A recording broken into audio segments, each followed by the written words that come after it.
এলাকা জুড়ে থই থই করছে পানি। চারদিক বৃষ্টি আর ড্রেনের নোংরা পানিতে সয়লাব। সড়ক ডুবে যাওয়ায় ভোগান্তির শেষ নেই বাসিন্দাদের। নালা নর্দমা ও খানাখন্দে পা পিছলে বা গাড়ি উল্টে প্রায়ই ঘটে ছোট বড় দুর্ঘটনা। হাসপাতাল, স্কুল, কলেজ, মসজিদে যেতে সাহস পান না অনেকে। এই অবস্থাতেই বছরের পর বছর দিন পার করছেন ব্রাহ্মণবাড়িয়ার নবীনগর পৌর এলাকার বাসিন্দারা।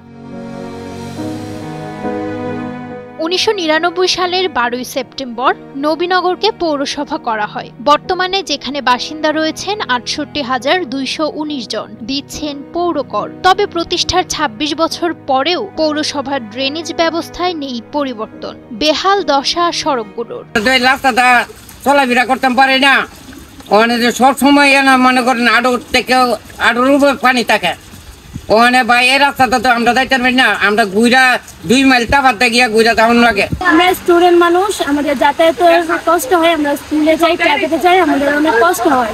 নামে প্রথম শ্রেণীর পৌরসভা হলেও নবীনগরে হয়নি পর্যাপ্ত অবকাঠামোগত উন্নয়ন। সামান্য বৃষ্টি হলেই পানিতে ভেসে ময়লা আবর্জনা সব জায়গায় ছড়িয়ে পড়ে। এতে করে নানা রোগে আক্রান্ত হচ্ছেন ছোট বড় সকলে। এই রাস্তাটা লাগে যে অসুবিধা, উঠো যাওয়া, নিজে যাওয়া, মানুষ পর্যন্ত যাইতে পারে নাই। এই পানি লেগে গরুর সেনা মেনা নামাজ কাপড় ছিঁড়া করলে। এই রাস্তাটি অনেক দিন যাবৎ এই পানিবন্দী অবস্থায় আছে, আসা যাওয়া অনেক অসুবিধা হইতেছে, কিন্তু কাজ এখনো হইতেছে না। আমরা সবাই চাইতেছি যে এই রাস্তার মেরামত কাজ খুব দ্রুত করা হোক। অপরিকল্পিত নগরায়ন, পানি নিষ্কাশন ব্যবস্থার অভাব এবং জলাশয় ভরাট হওয়ার কারণে এই সমস্যার সৃষ্টি হয়েছে বলে জানান স্থানীয়রা।